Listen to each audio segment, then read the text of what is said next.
بسم الله الرحمن الرحيم السلام عليكم ورحمة الله وبركاته دمان باخيارتا هودا نغلا سocotay ku soo dhawaada daawadayaal warku aadan Cabdiraxmaan Cabdishakuur Warsame oo kamida musharaxiinta ugu cadcad ee u taagan xilka madaxtinimada Soomaaliya oo hadda la hadlay warbaahinta isla markaasina sheegay in meel aad u fiican ay wax u marayaan xildhibaanada inta ugu badan asagu oo gacanta ku hayo oo sheegay in habeen dambe xilligan oo kale haduu la idmo guul asagu uu gaaray Soomaaliya looga dabaaldegi doono daawadayaal hadalka Cabdiraxmaan Cabdishakuur ayaa si toos ah idin la socodsiinayna waana kan dhageysi wacan بسم الله الرحمن الرحيم وحان شعب كصوماليا الملكة جوان كسلام يا سلامة إسلامك السلام عليكم ورحمة الله وبركاته وحان كسو يربى حي حرنته وكسعده أما ماشي كسعده كمبينكي أولا لها وحان وطلقى لشعب كصوماليا إنا لحظه اللي كان أيضا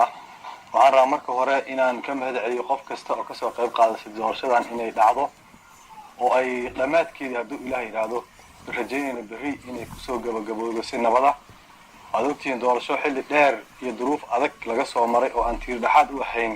inay doorashaas dhacdo ay heetaa la socotaan waxaan kaloo rabaa halka inaga mahad celiyo dadka Soomaaliyeed ee igala shaqeynaya ololahayga doorashada oo 5 sano ila jiray oo ay garab taagnaa oo awood iyo tamarta aan ku socday dhiirigelinta isiinayay haddana campaignka ayagoo kumanaan kun ay qayb ka yihiin doonayaan inaan guuleysano oo har iyo habeen nala taagan halkaan ayaa uga mahad celinaya kuwa noo soo duceynaya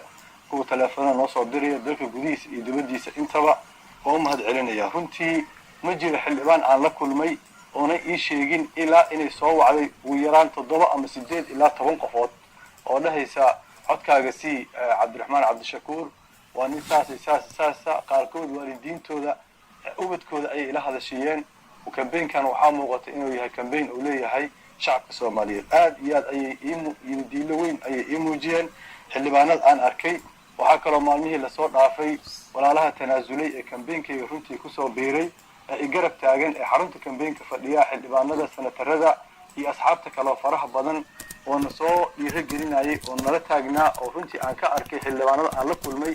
intooda badan aan ka arkay diilo iyo inay doonayaan isbedel dhab ah una arkaan isbedelka dhabka ah cidii hogaaminaysay annaga ayaan nahay meeshan xafiiska qolada fadhisa ee talada dalka haysa oo aan dhigi karna waa continuity oo wixii hore inay soo socdaan iyo isbedel inuu yimaado oo ah dadkii isbedelka hogaaminayay ina annaga nahay oo asxaabtii isbedelka hogaaminayso dhanna ay nagu taageereen ina annaga qaadano calankaas aan qaadno iyo dadka oo tartan ku jiro horay inta fursadaha la siiyay soo lumiyay oo madax dalka ka soo noqday ayaa meesha ku wada jira iyo diilada aan ka arkay xildhibaanada waxay tahay in ay aad u ganaynayaan codkoodan ay ku taageerayaan cid ay u arkaan inuu keenayo isbedel inuu keenayo bari haduu ilaahay yiraahdo guusha way imaanaysaa iyo diiladii iyo karaamadii iyo sharaftii shacabka Soomaaliyeed bari ayay soo noqonaysaa haduu ilaahay yiraahdo waxaan diyaar u nahay dawladda aan dhisi doono inay tahay dawlad ka jawaabaysa baahiyaha dadka Soomaaliyeed dawladdii aragtideeda 5 sano aan soo sheegaynay oo aan dadka Soomaaliyeed la wadaagayna kama aanan qarsanin aragtideena waana loo soo dhibaateeyay waa dul qaadanay waa u soo sabarnay waxaan diyaar u nahay inaan Soomaali isku dhaqno Soomaali dhiigeena aan ku dhadhaxaadino Soomaali aan isku keenno midnimadeeda aan ka shaqeyno wanaageeda iyo horumarkeeda iyo diilada ay xildhibaanada iyo muujiyeen runtii aan la kulmay boqolaalka ah waxay keenaysaa inaan ku dhiirano inaan bari haduu ilaahay yiraahdo aan guusha la soo hoyo doono oo dadka Soomaaliyeedna ay ku farxi doonaan gees Soomaaliya meesha ay ka joogaan dalka gudihiisa iyo dibadiisaba laga soo bilaabo carto ilaa doorashadii ugu dambeysay ee 2017 la qabtay dadka Soomaaliyeed waxay ka falceliyeen doorashada dhacday natiijadeeda si togan oo farxad leh oo damaashaad leh doorashooyinkii dhacay oo dhan waxaan rajaynaynaa doorashada bari guusheeda lagu farxi doono inaan hogaami doono taas ayaan u aragnaa mid shacabka Soomaaliyeed ku farxi doonaan wali shacabka Soomaaliyeed baaq baan u diraya sida aad xildhibaanada ula soo hadlaysaan haddaad waalid tihiin haddii aad walaal tihiin haddii kuwa dhaxaad tihiin haddaa kuwa saaxiib la tihiin haddaa kuwa kursiga ku matala aad tihiin waan arkay dadaalkiina waxaan ka arkay xildhibaanadan ka arkay falcadiskoodan ka arkay ayaga ila wadaagay si wada saacadaha dhiman la hadla xildhibaanada la hadla kuwa inay waalidka iyo walaalaha iyo asxaabta intaba dadaalkii awadeen si wada guusha way dhowdahay miraheedana haduu ilaahay yiraahdo waxaan gura doonaa bari ayaan gura doonaa oo ah ayaan dhow oo aan fogeyn waana halkii ay kusoo gabagabeeyeen isbeddelka saad la socotaan guddoonka la doortay ee labada aqal kulligood waa dadkii mucaaradka ama isbeddel doonka ahaa waxaan rajaynaynaa isbeddel doonka hoggaankiisa maadaama aan 5 sano lasoo dhaafay aan haynay oo annaga aan usoo taagnayn inay xildhibaanada ku khatimi doonaan hoggaanka isbeddel doonka dadka Soomaaliyeed ay ka farxi doonaan waxaan mar kale u mahadcelinayaa qof kastoo doorashada ka soo shaqeysay hadday tahay guddiyada doorashada hore ee FDC hadday tahay ciidamada ammaanka hadday tahay guddiga hadda labada aqal ee doorashada ka shaqeynaya hadday tahay ciidamada AMISOM ee ammaanka sugaya guddoonka labada aqal iyo qof kasta oo ka soo qayb qaata arrintan ayada ah waxaan rajaynaynaa inaan mirihii guusha aan usoo dhabar adeegnay oo aan usoo taagnayn oo aan usoo sabarnay inaan berri guranayna hadduu ilaah yidhaahdo waana ii muuqataa shacabka Soomaaliyeedna waxay heli doonaan dawlad aan taladeeda cidna laga teginin cidna laga tashanin dawlad aysan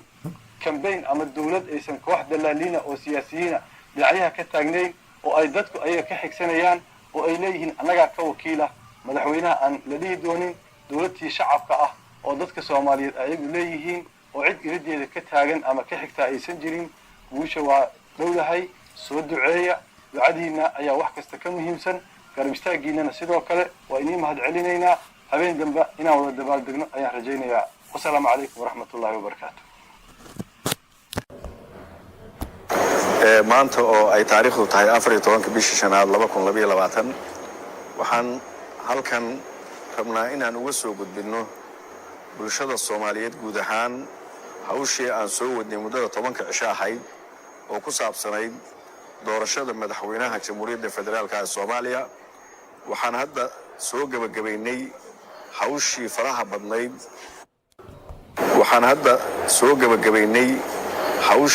badnayd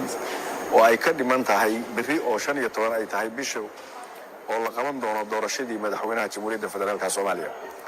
runtii waxa la soo maray waqti aad u kooban iyo hawl aad u badan waxaan aad ugu mahadcelinayaa guddigay soo waday hawshan oo muddada faraha badan iyo waqtiga faraha badan bageliyay inay hawshaasi qabsoonto haddii alla idmo waxaan rajaynaynaa berri inay tahay maalin weyn Ilaahay idankiis taas oo ku suntan 15 bisha shanaad 2022 oo ku beegan maalinta dhalinyarada Soomaaliya ama Soomaaliyeed waxaan rajaynaynaa inuu soo bixi doono Ilaahay idankiis madaxweyne ku habboon inuu hogaamiyo dalka muddada soo socoto 4 sano haddii alla idmo waxaan rabaa inaan si gaar ah ugu mahadceliyo bulshooyinka reer Muqdisho oo runtii in badan noo dulqaatay hawsha adagna nala hayay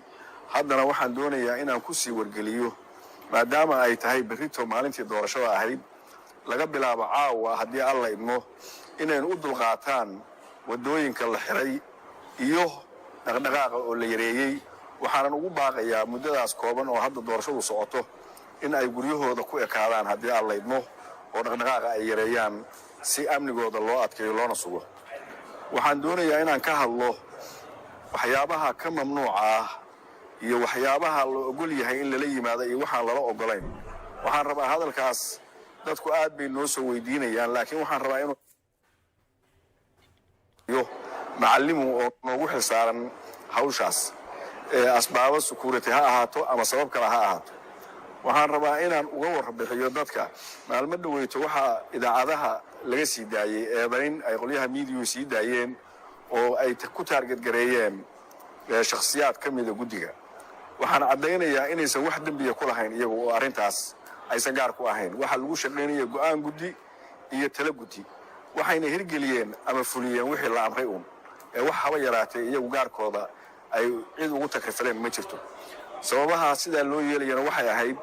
in la xakameeyo doorashada iyo shaqada socota waxaad ogtiin midiyaheenu inuu farabadan yahay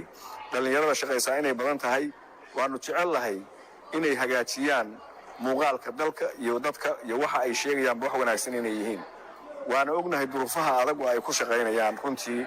inay aad u dhibaataysan yihiin waana u garaabaynaa laakiin wixii culaysa oo yimaado waxaan doonaynaa inay nala qaybsadaan wixii hadda ay tirsadeenna waa ka raaligelinaynaa laakiin waxaan u xaqiijinayaa shakhsiyaadka guddiga ka mid oo ay taarget gareeyeen arrintaa wax dembiya inaysan ku lahayn waxayna ku shaqaynayeen go'aanka guddiga hadduu professor senator yahay iyo hadduu macallimu yahay iyo hadday cid kale tahay idina inaysan haba yaraatee wax taargada wax gaaro iyaga ay ku beegsanayeen aysan jirin ee ay ku shaqaynayeen awaamirta guddiga. berito waa maalin weyn, waa maalin aan rajaynayno in ay ka soo baxdo waxa aan rajaynaynay halkaan, ilaahayna ka baryana wax khayr qaba. waxaan doonaynaa dadku inay dul qaataan. baarlamaanka iyo xubnaha iyo dadka bulshada la casumayba waxaan u sheegaynaa inay waqti fiican oo ku habboonna yimaadaan, aysan keenin wax caqabad ku keenaya doorashada, iyaguna aysan caqabadayn ama isdhibaatayn. waayo amniga waa la sugay. wax kasta oo aan isleenahay dhibaatay keenayaanna waa ka hortagnay. ma doonayno inay iyaga laftigooda wax tirsadaan. waxaan rabnaa xilli ku habboon inay yimaadaan, dariiqyada loogu talagalay iyo gaadiidka loogu talagalayna inay soo raacaan haddii alla. waxaa jira habraac la dejiyey oo ay tahay in la raaco, taasoo guddiga doorashooyinka isku dhafka ah ee madaxweynaha jamhuuriyadda federaalk soomaaliya ay diyaariyeen. kow waa in loo hoggaansamo awaamiirta ciidamada mas-uulka ka ah amniga.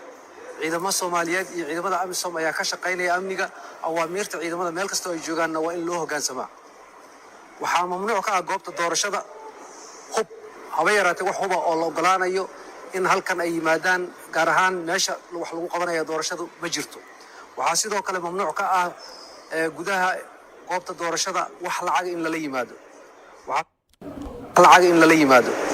waxaa sidoo kale mamnuuc ka ah aaladaha elektroonikada sida telefoon, computer, iPad iyo waxyaabaha muuqaalka iyo lagu duubo codkaba in ay dadku la soo galaan. taasoo wax loo qorsheeyay in la dhigo meelo guddigu uu qorsheeyay, taasoo telefoonada iyo la dhigi doono. laakiin qalabka muuqaalka iyo codduubayaasha waxaa loo ogol yahay oo keliya dadka ku shaqada leh sida warbaahinta oo keliya. waxaa sidoo kale gudaha teendhada ka reeban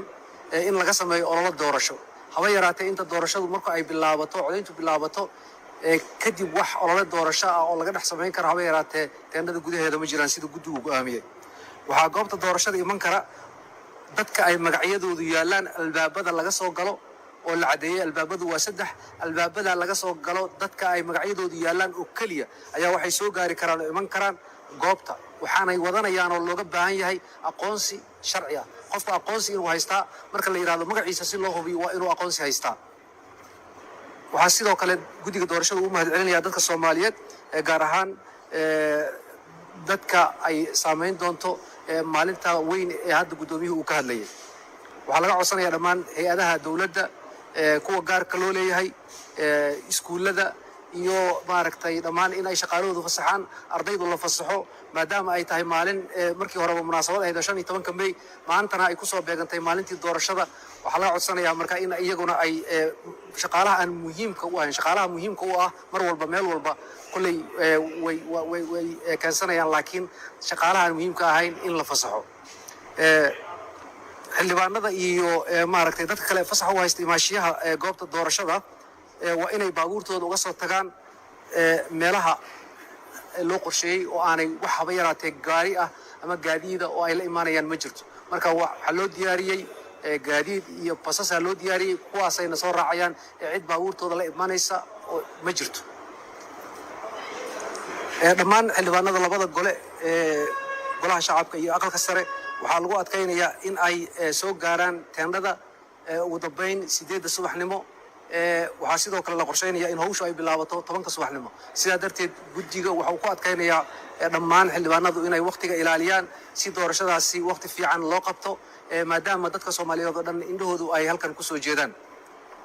ugu dambeyntii waxaa loo mahadcelinayaa ciidamada